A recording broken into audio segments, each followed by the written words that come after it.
My name is Ashlee Mobwife Gambino. I'm a retired professional fighter. I've acted, I've done a lot of different things. I am now diagnosed with idiopathic pulmonary arterial hypertension, and I'm in the severe category, so it's pretty far along. So I can no longer fight, unfortunately. I have a central line pumping life-sustaining medication directly into my heart right now.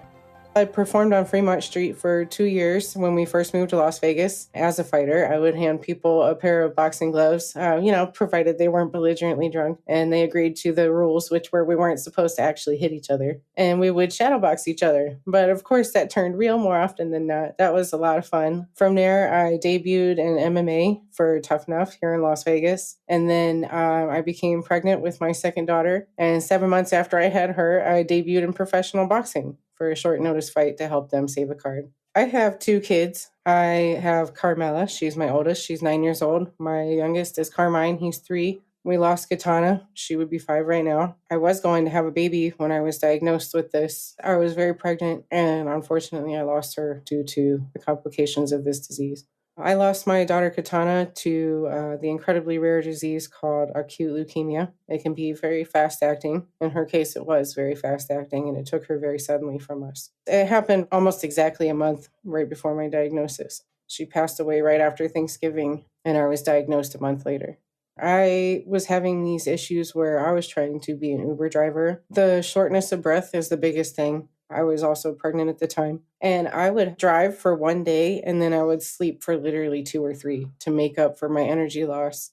We had no idea what it was. Nobody here knew what it was. The very first sign of the pulmonary hypertension was after I had my son Carmine. They found that my oxygen was dropping at an abnormal rate. And so they had extensively tested my lungs and my heart to see what was going on. At the time, the only answer I had gotten is that my heart and lungs looked perfect and athletic, and that there was nothing wrong. Obviously, there was, though, because my oxygen was dropping. Now, in retrospect, that I know what it is, I feel like there was signs before that also. Before Carmine, I think it was happening too. That was around the time that I had debuted in professional boxing. I believe that I was showing signs of that too because I accepted the fight on short notice and I was out jogging and I just couldn't even make it to the end of the street. And that wasn't normal for me. I would usually be able to take a jog, no problem. And it was really difficult to complete even just a jog. So I believe that that was trying to show me a sign that I had pulmonary hypertension initially. We flew to Ohio from Las Vegas for our daughter's funeral. That's where most of our family is at.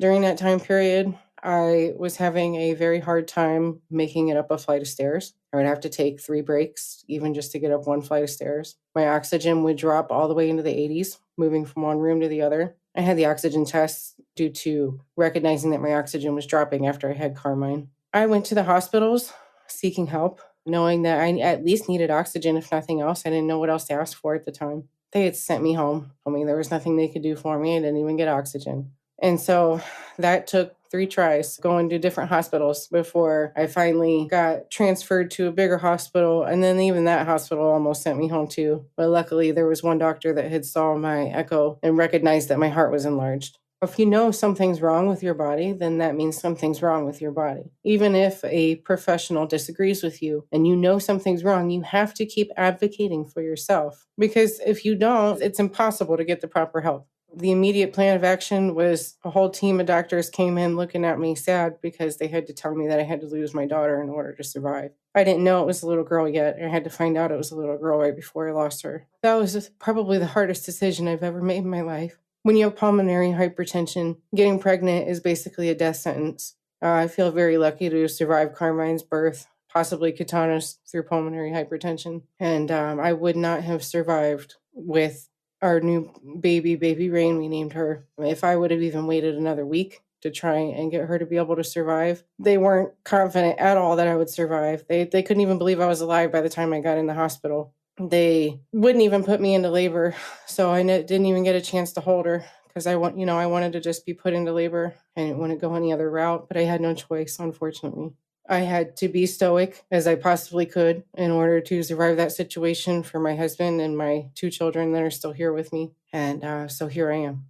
When it first happened, they tried to just start me out on pills, and that wasn't helping fast enough. They felt like if I didn't switch to the IV therapy, that I would not make it. And so we chose to go ahead and let them put the central line in my chest. And very quickly, I lost even the ability to go swimming, one of my favorite things to do. I wasn't able to train anymore. I mean, I couldn't even do the dishes when this first happened. I would try to walk 3 rooms down to a room that was private for me, and my lips turned blue. It was a very serious matter. And then all of a sudden, I had to learn how to do surgical things and mix my own medicine that would be needing to be mixed every 48 hours to keep me alive, and learn how to work those pumps and change my dressing. It was such a shock to me. I knew that I was strong. I'm no quitter. That's why I planned on becoming a world champion in martial arts. But I really had to muster up some strength for this situation. I found myself really overwhelmed the first day that my nurses came into the hospital room and they started my lesson on teaching me how to mix my life-sustaining medication.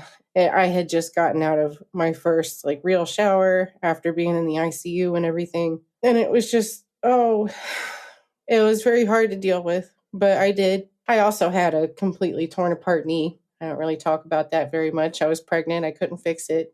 Plan was to wait until after I had her to fix it. And so I had my knee brace in the hospital while I was moving around during all this too. So that was also a struggle for me. I was in the hospital for almost a month, and there was a lot of talk going on outside my room that they thought that I didn't know about, but they didn't think that I was going to make it. I really shouldn't have made it with how severe my situation was. When they found it, my heart was twice the size it should have been, the right side of my heart, that is. My pressures were in the hundreds. It was very, very severe. I mean, even now, you can tell that my pressure is very high. I'm even getting out of breath trying to talk. It's a very crazy situation to know that I have to deal with this. But if I don't, then I just lose my identity. My identity is to be strong, to be stoic. And so I had to push through it. And then in the end, my team of doctors walked in and explained to me that I had inspired them in many different ways, including medically. I realized at that point that I needed to keep doing that. That's why I started fighting in the first place, so that I could reach a position of influence in order to inspire people to be and do better. And that's my mission. I'm going to keep following it, even if I have to take a different route at this point, which I do.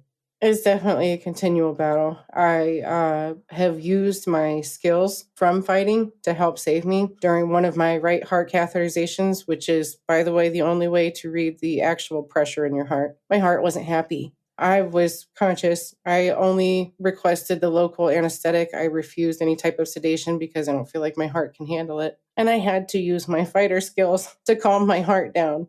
And I did. I used the same technique as I would in between rounds of a fight, for example. But this whole situation, losing my daughters, being put on life-sustaining medication, and having to deal with this on a day-to-day basis is definitely taking my toughness to a whole new level. I have to evolve daily with it. It's something that has not been easy to get through. I know that I'm a tough individual, but I have been fighting so very hard to get through this and to get to this point to even do these podcasts, because it's just a really humbling experience. I went from being a pro athlete to not even being able to walk across the street to the gas station without needing help in a wheelchair. Now I'm getting back to the point where I can walk a little bit more, but it's also progressing again. So now I have to go up on my medicine because this is a progressive disease. It doesn't stop, just keeps going. They don't technically have a cure for it. The medicine that I am on is meant to ease your symptoms as much as possible until the inevitable, whatever. I don't want to believe that that's going to happen to me. I'm probably the most stubborn individual you'll ever meet. And so I plan on being around until they find some kind of a cure and then still sticking around. I don't believe that my body is strong enough to get through the double lung transplant that is an option for people in my situation. I don't believe that I could even sustain being under any type of sedation, let alone them doing something as severe as a double lung transplant. So it's not really in the talks for me at the moment. I'm kind of just stuck between a rock and a hard place. I have 15 pills I have to take every day, which is also new to me because I wouldn't even take a headache pill while I was breastfeeding or pregnant. So I hate pills. I have to take these. I have to have this pumping directly into my heart every day, all day. And if it goes off, even in the middle of the podcast, I have to stop and fix it because it's life-sustaining. everything comes with their own challenges that you have to face and be strong in order to survive with. And yes, the inevitable of it making me pass away eventually. My husband and my kids are very supportive. Even my toddler, he understands what I have to deal with and is very cute and very sweet how well he handles it. And my daughter too. Even with support groups and meeting other patients and this and that, no matter what, ultimately have to reach inside to find that kind of strength to get through something like this. You have to reach inside and pull that strength out from your heart, because if you don't, you'll just fall down this terrible slippery slope, and you don't want to do that. You don't want to do that.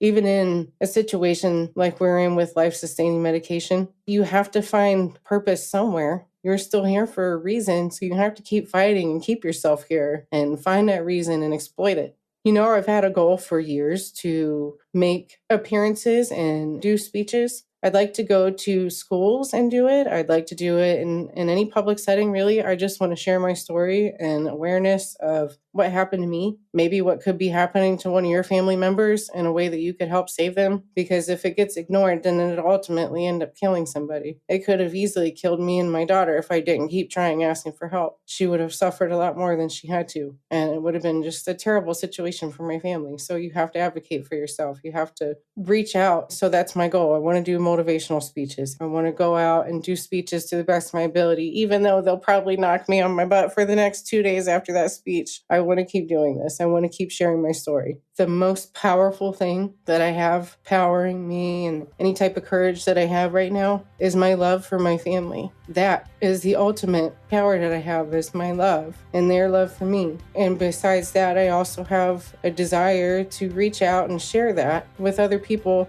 I feel like we've lost our message of treat others as you wish to be treated in today's world, in society, and things are just slipping in such a bad direction. And I want to reach out and help change that, for us to be in a better way. If we would just become more positive as humans, we could easily evolve so much faster. Right now, we're just stuck in this lull space of the not knowing what we're doing because everybody is so negative, and we need to get away from that. And so I want to try and help spread that message. And that is also powering me to be courageous in this and to keep pushing forward. My name is Ashlee Gambino, and I am aware that I'm rare.